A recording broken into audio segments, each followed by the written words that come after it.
the legendary lefty from Antigonish, Dr. Sasho Mackenzie. Sasho, where are you? This would be a first if we could get this to work the first time up.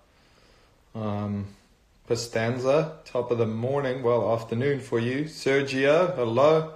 Jonathan Mullane. Sasha, Mac Boney. What's up, Mac? Sasha, where are you, buddy? I'm looking for you. There he is. There he is. He's there. I'm going to add you in. Waiting. He's coming.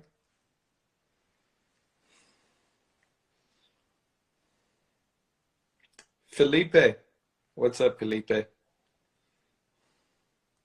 Waiting for Sasho Mackenzie. Yeah, JMO is sleeping. You're right, Mac Boney, while we wait on Sasho Mackenzie. Sasho, where are you? Connecting. There he is. Top of the morning, Sasho. Morning. How you doing? I know you've got to. Yeah, pretty good. You've got to kind of adjust your screen a little bit there because you're on the bottom. You know. So help me out. Can you hear me? We can hear. I can hear you. Can you hear me? Yeah, we can hear you. Looks like Okay. you've just been doing a workout. No. No, I've been running here. Okay. Oh, that's Sasha, how are you dealing with I know the university's closed. How are you dealing with the lockdown? The shutdown, so to speak. Yeah, the most challenging part has been moving everything online and trying to get students to get used to a different way of delivering information, and testing is really tough. You know, everybody's got the internet on one screen and they're doing your exams on another screen, and they've got a third screen with their friend from. No, they're not cheating, different... Sasha. There's no cheating. Come on. Where's your faith in humanity here? Come on. Yeah, maybe I should have more faith. No, I hear you. It's a whole new way. You know, it's a whole new way of doing things. And every day is a new challenge. You know, every day is a new challenge. But as I said to you yesterday when we chatted, you know, you've obviously recorded all those presentations, as I've done for my 3-day golf schools, and you got them forever. Yeah, it's true. So a little bit of work up front, but it'll pay off down the road, Yeah. I hope. Well, hopefully we don't have a situation like this, though. Correct. Hopefully we don't need it in this situation again. Sasha, thank you so much for joining in. I really appreciate it. I just wanted to give everyone a heads up. I know we've got a bunch of golf coaches, but I'm sure we've got some golfers, and they may have heard the name Sasho Mackenzie, but they don't quite know who you are or what you do. And I just wanted to give people the 10-second rundown. Sasho Mackenzie, the lefty legend from Antigonish. In my estimation, the top mind when it comes to golf research, golf science, golf thinking, and really someone I've learned a tremendous amount from. I would say the vast majority of my teaching, my swing philosophy comes from you. So thank you very much for that, Sasha. But the best part about you, mate, is you're a really nice guy. But the best part about you is you understand these Greek symbols and all this deep mathematics, and you can do the research, but you're really good. You're like my buddy Como. You're just on the opposite side of the fence, I suppose, in that you guys are great at being able to interpret what your findings are and put it in a language that not only golf coaches but also golfers can understand. And so I'm really looking forward to this session. I think people are going to pick up a bunch. I'm glad to see someone's got their notepad ready because I'm recording this, and I will, just for everybody's FYI, I am going to be posting this on my YouTube channel in the next couple of days. Okay, so Sasha, thanks, really appreciate it. Anything you want to add to that? No, my pleasure to be here. I probably need to get out and about more on social media, so this is a good chance to dip my toes in the water. Yes, I it's appreciate you giving nice me the opportunity. Nice to have you on. Thanks, Sasha. Sasha, we came up with well, really two topics that I like a lot because they are immensely usable for both golf coaches and golfers alike. And so why don't we go with two very straightforward things? In my estimation, the number one most important asset in golf as we know it today is speed. Okay, and so how can we, as coaches, as golfers, work towards generating more speed, getting that club head moving faster? Yeah, I guess. What do you think? Should I go a little technical? So can everybody hear me? Okay. Yeah, we can hear you. I like it. I like it. That'd be great. Okay, so I always work from the club back, and we want to get this club moving as fast as possible, as we can, and hopefully maybe with as little effort as possible. And the way we do that is by applying forces to the grip.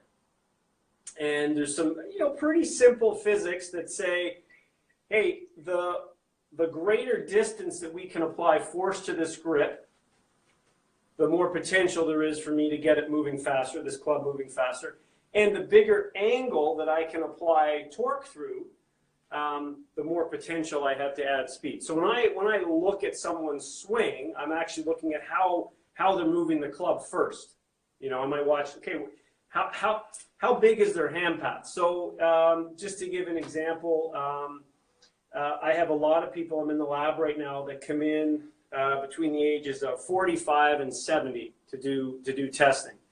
And as a bit of value added, I'll say, hey, thanks for coming in and spending the hour. You just hit 48 drivers for me. I'll give you some tips maybe on how you could maybe hit a little bit further or whatever your issue is. More often than not, they want to hit it further.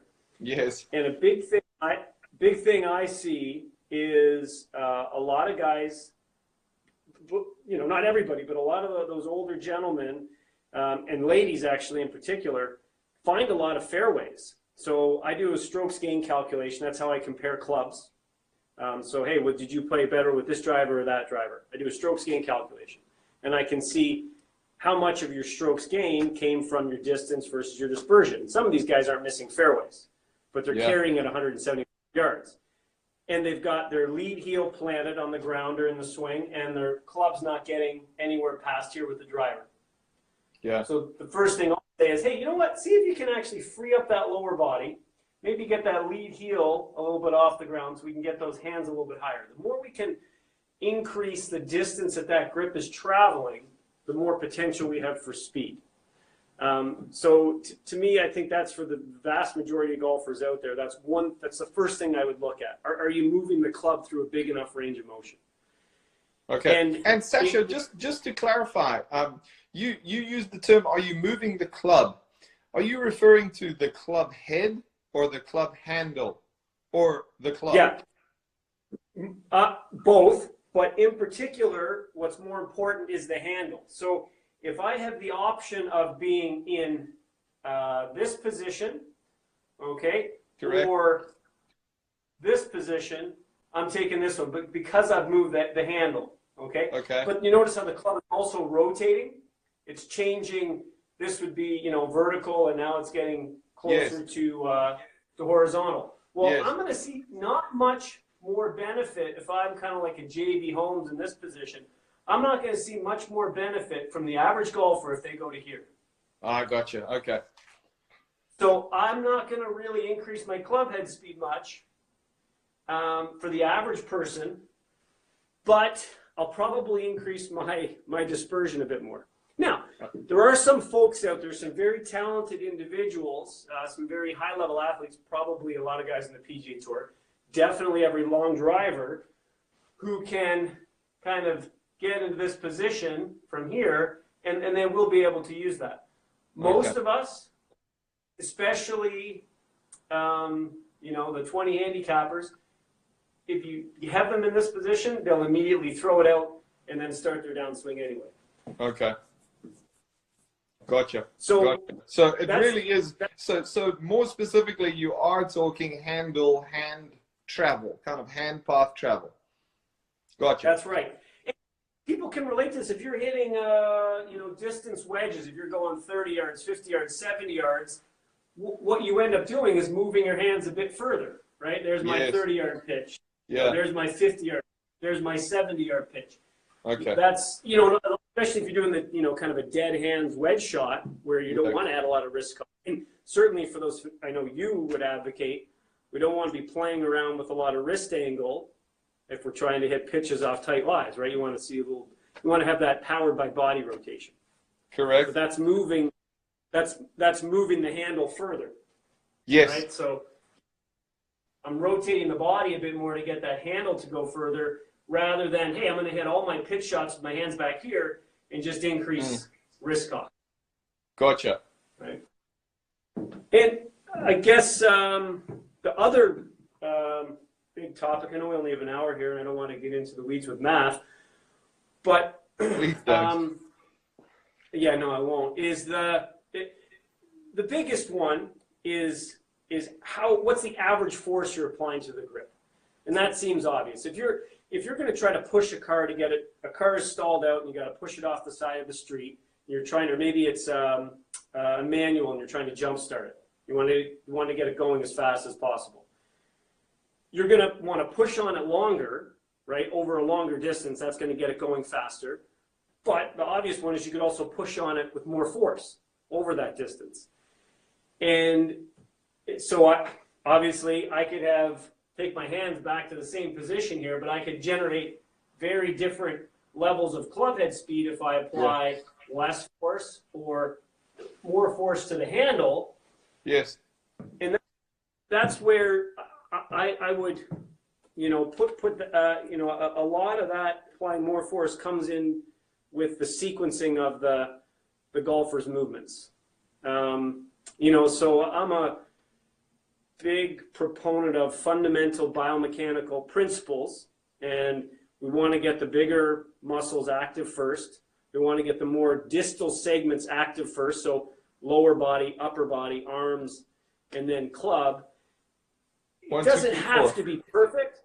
1, 2, 3, 4.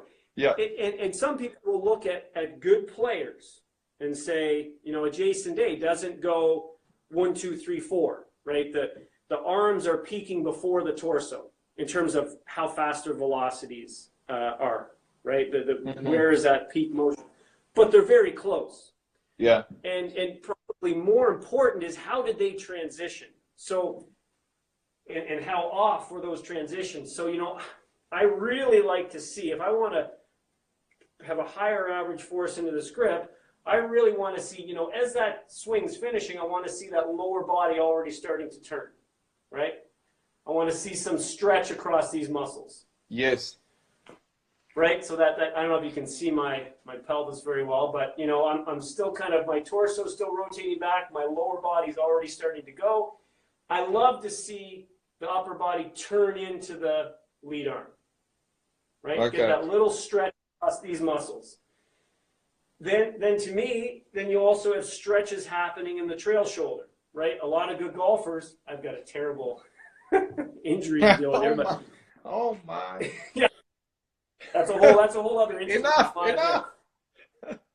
But I like to see a stretch in those external rotation muscles, right? Yeah. So that's another stretch that happens. Okay, and then to me, then you also have that little bit of stretch in the wrist muscles, right? So I don't like to see this happening. I like to see, if I was going to have a choice, I want to see that angle increasing.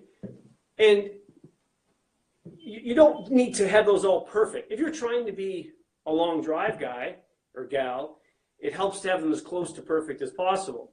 But there are lots of people who will point out, hey, look, as I was getting back to, Jason Day, for example, doesn't go 1, 2, 3, 4, and he's swinging at 119 miles an hour. Yeah. What I try to, bring to light to people is, but could he swing it at 125? Right? He doesn't need to, so I'm not suggesting he change his sequence. Yeah. But let's not look at players that we think are fast, right?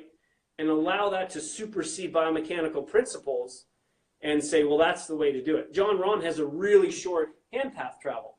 So does Tony Finau. Yeah. Yeah. They're swinging it up, 118, 120, maybe 122. But ask yourself, how many different ways could Kyle Berkshire swing at 125 miles an hour? Kyle Berkshire is swinging over 150. He could have any sequence he wanted to. He could have the shortest hand path on the PGA Tour and still swing at 125 miles per hour. True. So if you are less genetically gifted, less fit than a Kyle Berkshire or Jason Day, and you start to get those sequences really off, that's really hurting your ability to apply a high average force to the grip. Gotcha. So, Sasho, would it be your statement then that if you're looking to increase clubhead speed, we need to lengthen the hand path, which is going to give you a greater distance to exert force on the golf club to speed up the golf club? Okay. And simply work towards ramping up the force you're exerting on the golf club, whether it be via, biomechanics, using the ground, getting fitter, swinging harder, those kind of things. Yeah. And so this is a general comment that goes to feels versus real. So there's a lot of people out there who might say, nonsense, you have to get the hands down quick, right? So I'm a big proponent of, in reality, when I look at good swings, I like to see a lot of movement in the segments more proximal to the hands before the hands come down. Correct. Right? If you're a good player and your body cues automatically, right? And when you get to the top of the backswing, that lower body's firing, everything's firing, and maybe over years of practice, you're starting to maybe overdo it. Yeah. Right. And maybe, who knows, you get duck hooks come out, who knows what happens. Yeah. But maybe a great feeling for those really high level players is because that lower body, all those things are happening automatically, is, hey, I got to fire hard with the hands. And the harder they try to fire with the hands, might not actually go at a sequence, but it allows them to keep up with the rest of their body. Right? That's even more what they need. That's what they need to feel. To feel. Yeah. To feel. Yeah. It's not necessarily what's happening. Right. Exactly. Gotcha. Yeah. Gotcha. Okay, Sasho. So I know we could continue further with that, but I kind of like that. I think that's a nice package that we can all wrap our brain around. One of the questions that seem to pop up a few times is, what role does wrist angles play in generating club head speed? Yeah. Would they have much of a role? Oh, they have a huge role. I mean, I could talk for a few hours about this. Let me give you an example that just came up with a player that I was working with. I don't give a lot of lessons, but maybe 5 or 6 a month to different people, and I work with some tour players. But that's more than I'm giving. Right now. Anyway, so there was a guy who had really athletic guy. Was 52 years old, played a lot of sports. Club head speed was topping out at high 90s. But by all accounts, he should be able to swing this thing 108, 109. When I've got some equipment that I use to train overspeed, underspeed training, and when he's not worried about the face, if I load it the same as his driver, he's up 110, 111. Give him an object driver with a face on it, and everything throttles down, right? And so this is going to get to wrist angles in a second. So he had a lovely, lovely transition. Lower body goes, nice long backswing, the excellent kind of nice little trail arm action. Yeah. But his wrist would do that. Okay. He'd have this, he'd go into mega extension, flex. Yeah, right? lots of extend there. Yeah. So what was his grip like? Start extended, but go even more extended. What was his grip like, Sasha? It was relatively weak. Okay. And so it was. Wow, so that face was in trouble. Right, and so if you look at, just for information for those folks out there, the average tour player starts about 20 degrees cup. So this would be neutral. This would be cup. This would be bow. Dustin Johnson's extreme. Victor Hovland's extreme. But Zach Johnson, Webb Simpson, extreme the other way in this cup position. The average tour pro starts with the driver, starts 20 degrees in this direction. Yeah. Adds flexion for 95% of the downswing, and then quickly goes into extension. Yes. The extension action at the bottom, based on the way the wrist is set up, is a huge factor in generating speed. You need to be in a flex position, moving towards extension, in order to be able to allow energy to get from the arm out to the club. Right? Throwing the frisbee. If you're already extended, then you can't get that help. And I've got some great graphs that show there's the average, Ricky Fowler, Rory McIlroy, they all follow this pattern, the average tour player pattern. And then I show a couple of high handicappers, and he fit into this perfectly. Starts extended and then gradually increases extension, and then has essentially zero extension velocity at impact. So this was a really easy one because it was a fit, flexible guy who was very athletic. And, I can't remember what instructor coined it. It might have been Tyler Farrell. I don't know. But the reverse motorcycle, right? Yeah. I know you teach it a ton. I know I've watched John Sinclair do it live. But this action of, hey, when you start the downswing, think of that kind of reverse motorcycle with the lead hand. Romeo does it a lot. Probably forgetting names, but and so to me, if you've got that face, that's actually, I'm a lefty, so you have to. This is me opening the face relative to impact. Yeah, that's no good. That reverse motorcycle move will close the face early, right? And so that freed him up. Now all of a sudden, he didn't have to down regulate through impact. So he had this really flip stall release in order to get that face to square up. He coordinated guys. So he was like, no, direction's not my problem. I hit fairways, but you're carrying it 228, So by getting that face in a better position with that kind of reverse motorcycle, closing the face early, all of a sudden he felt like he could swing hard. He didn't have to slow down to square the face. And he had tons of flexibility to get open at impact, but he couldn't use it given the wrist angles. So that's an indirect way of the way wrist angles can influence face, but there's more direct ways, but then I'd have to get maybe a little bit more mathy, and we don't need to go there. Sasho, but I could. That a couple of people have, thank you for that, a couple of people have put up on the screen is, what role do the scapula play in the transition and that couple of the hands? What role do they play? If you have any comments. They're massively important. They're very tough to study.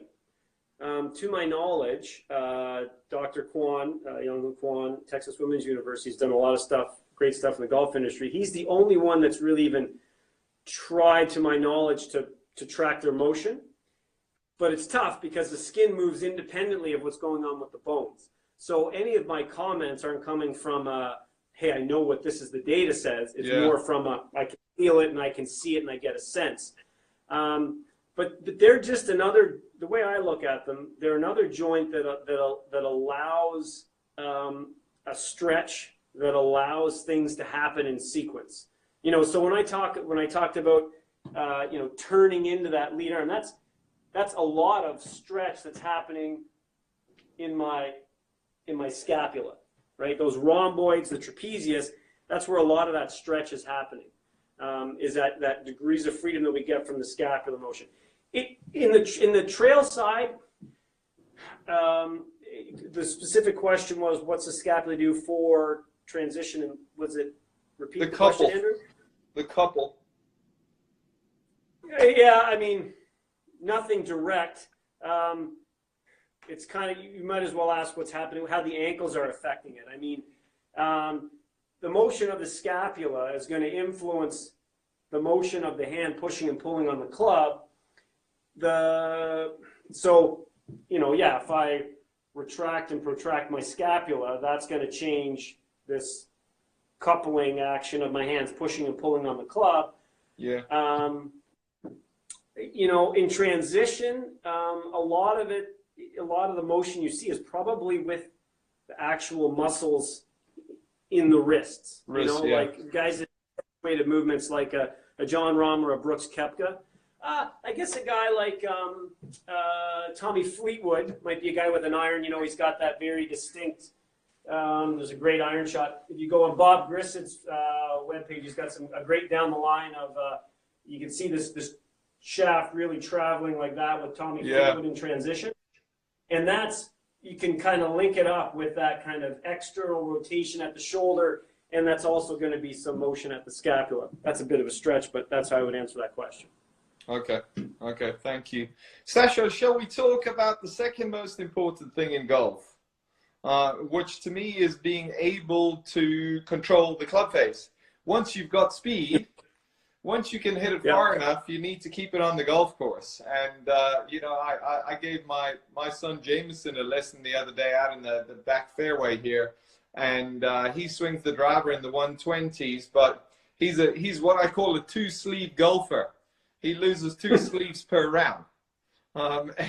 And so now he's got to work towards controlling the face through impact, making the ball go straight. And I know you've got some very specific thoughts on elements that are going to enable the golfer to do a better job in controlling the face, with the understanding that there is no method, there is no technique, there is no way of swinging the club that is 100% foolproof, and it's not going to get everyone to hit the ball dead straight, thankfully. Yeah, I might start with some caveats first. Okay, that's I like it. I think a huge part of answering that question deals with rate of closure. Is that fair? Yes. Yeah. Rate of closure is how fast is this face closing relative to the target line. So if I want my face to be pointing in that direction, rate of closure is how fast is this face closing instantaneously when we get to impact. Yes. And it has a ton to do with how much you twist the shaft. Okay. Rate of closure will also increase the faster you swing the club. That's not something we want to mess around with. You're not trying to decrease rate of closure by swinging slower. You're going to lose more in performance from hitting the ball short. Strokes gained goes down. Yeah. And I'll say, and this will kind of hint at my caveats, regardless of level of golfer. If you said, hey, here are 100 golfers, Sasha, go measure their rate of closure with their driver, everywhere from someone who's got a 25 handicap to Dustin Johnson and Phil Mickelson on the PGA Tour, we would see a range of 1,800 degrees per second at impact with the driver. Okay. So that's 1,800 to about 3,500 degrees per second. Okay, so the lowest rate of closure is 1,800, 3,500 would be the top.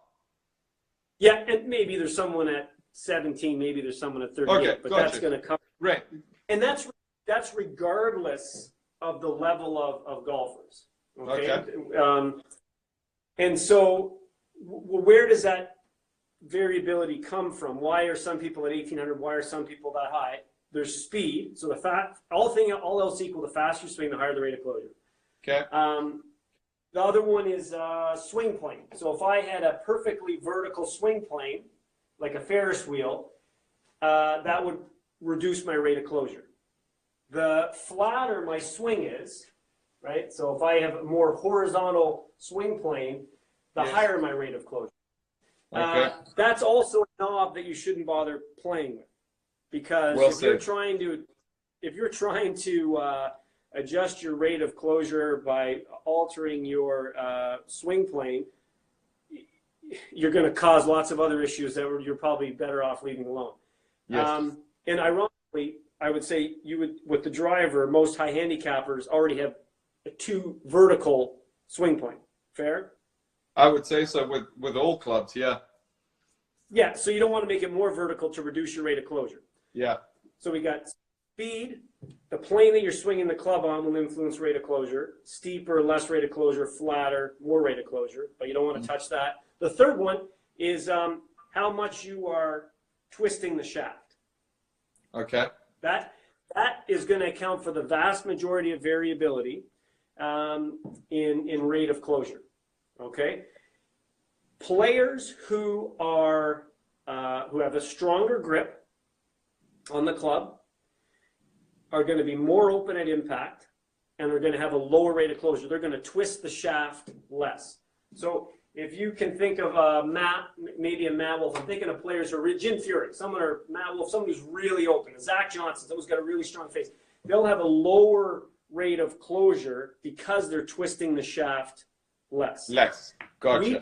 Weaker grip, you're going to be more closed at impact, like a Phil Mickelson, and you're going to have a higher rate of closure. Ernie Els. Okay? Sing. Yeah.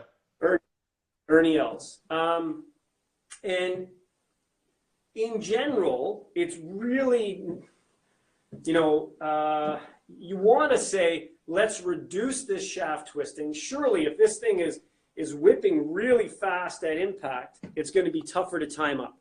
Mm-hmm. And in my gut, I kind of feel that as well. I certainly don't want to feel like this thing's flipping super fast.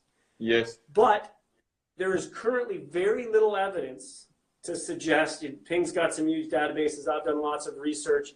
There's very little evidence to suggest that if we look across players with a higher rate of closure don't hit more fairways, don't hit or players with lower rates of closure don't hit more fairways, don't hit their approach shots closer than players with higher rates of closure. Okay, so that's the evidence out there. But what we don't have is any good study or evidence to say if we took someone with a higher rate of closure and we reduced it, do they get more control? And that's I think a lot of golf instructors would say that's been their practical experience, right? Is that fair to say? I would say so. And so, go ahead. Well, and here's the reason why this gets cloudy is that you take someone like Phil Mickelson, who has arguably a really high rate of closure. Yes. Won a lot of majors. He might have a crazy level of hand-eye coordination, and that's obscuring the level of difficulty with the swing he's playing. This is the analogy I like to give. You bring someone to the clubhouse who's never played golf before, right? And you say, hey, let's get a table. I want you to, there's some guys hitting some chip shots over by the putting green. I'm going to go order us some drinks. I'll be back in a minute. So this person's never played golf before, and he's trying to, maybe learn it. And he's looking over there, and he sees a tour player has got a 60-degree wedge out. He's got like, a 50-yard chip, and he's playing these big flop shots, right? Yeah. He hits 5 balls. Maybe it's Phil Mickelson, and they're all within a bucket of the hole, right? And he walks up, taps them all in the hole, off he goes. Next guy comes up, 30 handicapper, and he's got his 7-iron out, and he's exact same shot, and he's trying to play a little bump and run. He's got this nice little putting motion, and he flubs one, he sculls one, and so this guy says, clearly, the more repeatable technique is this big flop shot, right? Look, that guy hit the flop shots, but close. Now, that's an extreme example, right? But it just goes to show how a person's level of comfort with the swing and overall coordination can really wash out the level of difficulty that requires. So I always say, if you gave Phil Mickelson Sergio's swing, he would have 30 majors. And if you Yeah. gave Sergio Phil's swing, you'd say Sergio who? Now, that's just me guessing, but Yeah, I see where you're going. right. So It's sorry to just interrupt, Sasha. It seems to me that I think in trying to decipher what you research and what you're studying, essentially what makes the ball go straighter? How can we be more predictable as golfers, as coaches helping golfers? How can we do that? I think talent, which I view as kind of a separate thing. Skill, I view as another separate thing. Clouds the technique. If we almost, yeah, if we almost could go, okay, just technical, take talent out, take skill out, and just technical, okay, this would be better, this works. But with a player like Phil Mickelson, who's talented, who's immensely skillful, he can make something that doesn't look right work. yeah. And I would also add in there, I would never in a million years think that changing that for him would make him better. True. You get to a certain level of comfort and proficiency where you would, the theory of, yes, you might swing better would never come to fruition. Yeah. But if you've got someone who practices once a month, hits a bucket of range ball once a month, comes to you with a rate of closure of 3,800 degrees per second, you're like, you know what? Let's see if we can't, have a little reverse motorcycle. Let's get this face closing earlier. Let's get a little more open at impact. It sure is more enticing to go down that route than, hey, let's keep working with this stall and flip. Yes. So work a little more towards like a Victor Hovland, and try to stay away from Phil Mickelson. And I see that certainly as a golf coach coming from my side of the fence, so to speak. I see that on a daily basis, and I've got to make that call. Is this player standing in front of me, Phil Mickelson, good? They're not. How can we help them to become better? Because they don't have that talent and they don't have that skill. How can we help them to become better? Let's work a little bit more on quieting, pacifying that club face, eliminating some of that stall flip, and they do better. Yeah, it's a very frustrating game because of that blend of the need for speed and the need for delivering the face square. As soon as you take that club back, the face becomes misaligned with the launch direction of the ball. And it does that because we need to rotate our joints in order to contract our muscles to get any speed.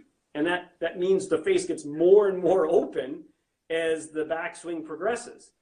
And then, hey, there's an inevitable realigning that has to happen, whether it's you, me, or a tour pro. By the time they get to about this position in the downswing with the driver, average tour pro still has between 70 to 100 degrees of face closing to go in 0.03 seconds. Yeah. You've got 70 to 100 degrees in 0.03 seconds. So it would seem nice to be able to remove some of that, and maybe kind of use the body to do a bunch of it. But and I still continue to do research because it's always nice to play devil's advocate and say, well, just because there isn't any evidence suggesting, let's keep looking. True. Sasha, yeah. what are your thoughts on hand path through impact? Hand path through impact, and I know a lot of people are under the false impression that if your club head's going from in to out, your hands at impact have to be going in to out. If your club head's going down, your hands have to be going down. Can you give us some insights there? What do you see, and what do you feel like it should be? Yeah, well, I think 100% the hands need to be moving. Well, for me, I don't know if can't reverse my screen, but my hands need to be moving. Just as an FYI, are you swinging lefty right now? Yeah, do I look like a righty? You're a righty. Yeah, all week long I've been a left. I've been you and you've been me. So you're a righty. Go for it. This is fantastic. All right, so you want those hands moving up and to the left through impact. That's critical.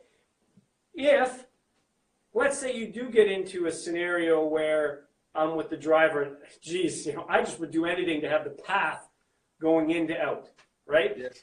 And you feel like you can, maybe you're playing around track, and you feel like the more I feel like those hands are moving out through impact, the more my path does go in to out. That's okay, yeah, maybe it's helping with the path. It's probably killing your speed. And all that says to me is you need a better transition, right? Okay. You need to be getting those hands deeper, that club deeper. You need that club coming more in to out earlier, so that when you get those hands ripping up and to the left, the club head is still traveling out if you want to hit a draw. And then you're going to see a big jump in club head speed. I love when players come to me with a big out path, in out, 6 degrees in out, yes, with the driver, and I'm drawing it. I immediately say, let's not touch transition. I love your transition. We just got to work harder later in the swing to get that handle turning the corner. Yeah. And to me, it's like it's a gift, because it allows them to have an aggressive move to make the fix, which is going to increase speed, and it's an assertive thing, and it's still comfortable. I will do that 99 times out of 100 if someone looks like maybe they're even super laid off, super deep, coming in from here, like it just looks too much. I will fix everything on the front end through impact way before I'll say, let's get the club more up here.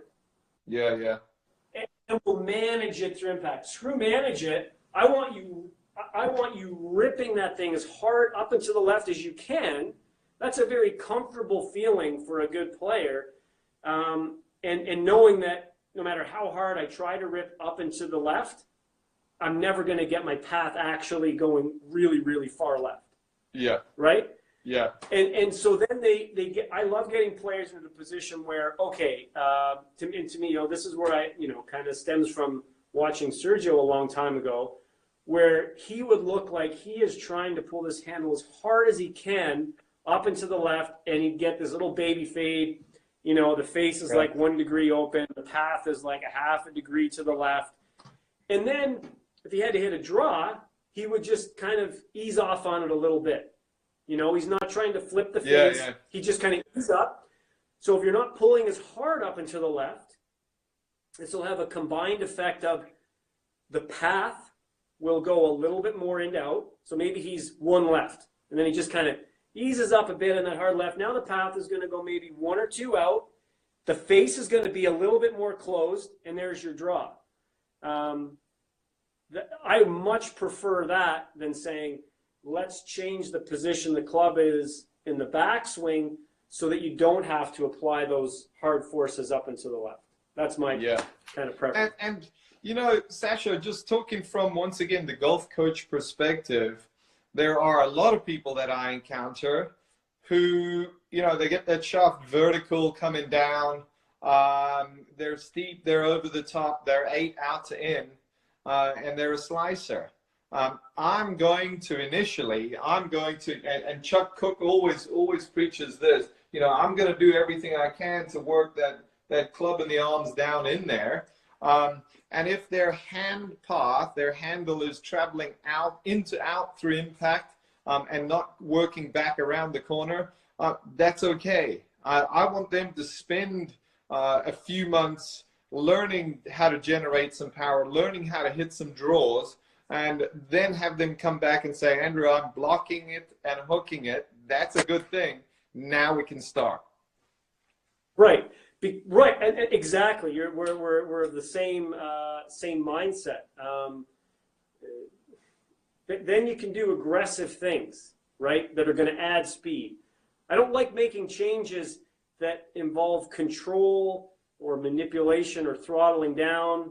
I like, hey, you want to straighten your path? Well, let's do this harder and more assertively. Yeah, for sure. So Sasha, would you say hand path plays a role in players managing the face? Yeah, indirectly, for sure. I think that in transition, the biggest controllers of the face are the motions at the wrist and the forearms. Yes. In general, this is a technical term that maybe some of the average golfers won't follow, but a lot of the instructors will, if there's any instructors on there. When things are moving slow, like a golf club is in transition, yeah, we control it.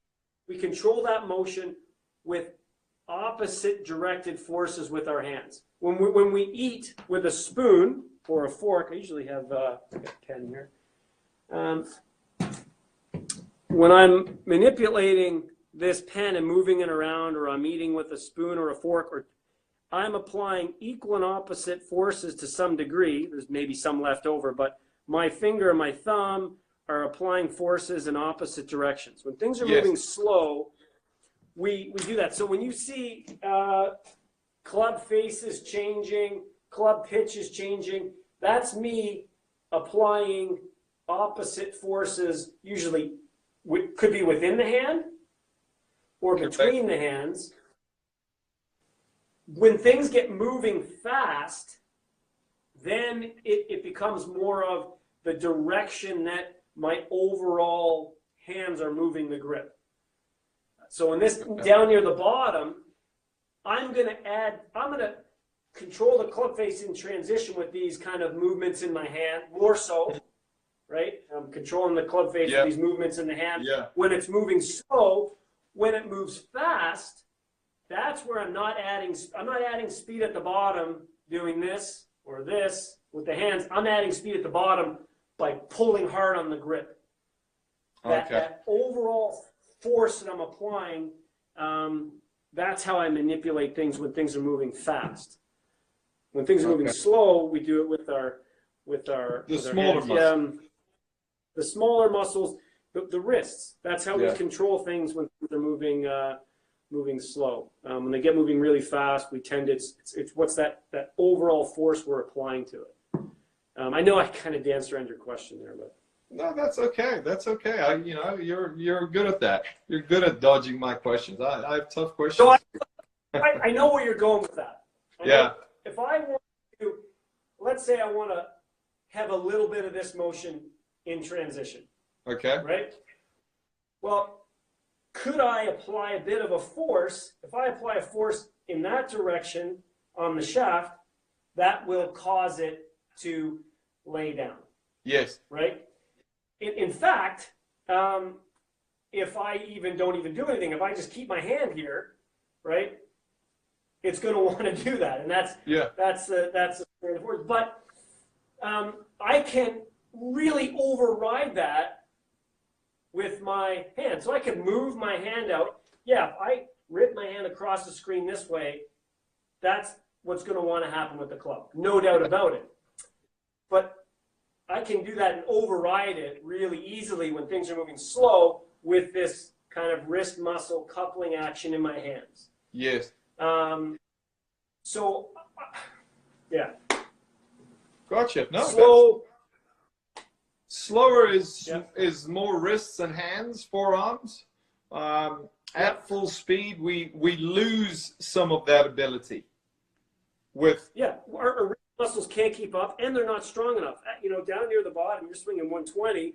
It's like having 120 pounds hanging off the club, going super fast. Wrist muscles aren't designed for applying forces in that environment. So the rest of my body wants to be applying force through the grip, kind of passively through the wrist muscles. Wrist muscles not doing much. Gotcha.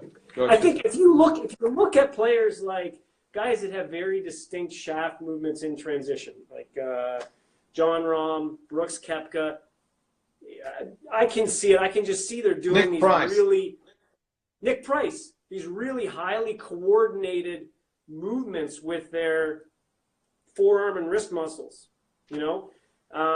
awesome for them, really challenging for the average person. Man, if I could get someone to have that John Rahm or Brooks Koepka move in fractions of a second and still apply a lot of force, that'd be awesome. But just like hitting, you've got a tucked pin over a bunker on a tight downhill lie, you got to get up and down for par. Yeah, the best play is to pull out your 64 and try to hit a little nipper. Yeah. But how many of us can do that? You know, if you can do it, great. Hey, if I'm trying to high jump as high as I can, the Fosbury flop is the way to go, not the scissor kick. Yeah. But if you said, hey, here are 100 adult males, get them to jump as high as they can, I'm going with the scissor kick. Yes. Today, right? Yeah. Correct. Well said. Yeah, that's a good point. That's a good illustration. Sasho, come on. What else you got for us? I know we've got about 5 minutes. Can you? I know you did a study, and even if you say this in one sentence, which I know the sentence you could say, you did a study on shaft spining. Okay. Yeah. Can you tell us what your findings were? Yeah. No positive effect on aligning the spine of the shaft in either this direction of the club or this direction of the club. So slightly better strokes gained with aligning the shaft at an angle of 45 degrees to the face angle or to the toe up, toe down angle. That was actually slight improvement. The misaligned condition. Yeah, I probably have the driver. So we had Ping has the 8-lobe adapter, and we were able to rotate the head, but we took out any ability to change the lie, loft, or face angle. So essentially, this just spun the shaft in the head, but didn't change anything about the club. So we had two clubs, one that had a really big difference in shaft flexing. It was almost went from a stiff to a regular. So it had a big spine. And we would have golfers would come in, we'd set them up in one condition, they'd hit 6 shots, we'd go behind the screen, they'd think we were giving them a different club, we'd come back out, and all we did was rotate the head to a new spine orientation, hit 6 more, change it, and they'd hit each shaft rotation a couple of times. We did that with 36 golfers. We had them hit, simulated fairway, and strokes gained came out slightly better with the slightly misaligned condition. And would you say that was significantly better? Was it worthwhile doing it to 45 degrees, or just a slight change in numbers? Not worth it, eh? Okay. Yeah. Okay. Yeah. And here's the reason why. You can line up a shaft. If you take a shaft and put it in a vise, right, and twang it, boing, and you have the spine lined up this way, a laser will be scribed out perfect. Or if we rotate it 90 degrees to that and do it, but that's on the assumption that I only apply a torque in that plane. In a golf swing, if you measure the forces and torques we're applying, they're in all directions and changes. They're in every direction. So what do you even line it up to?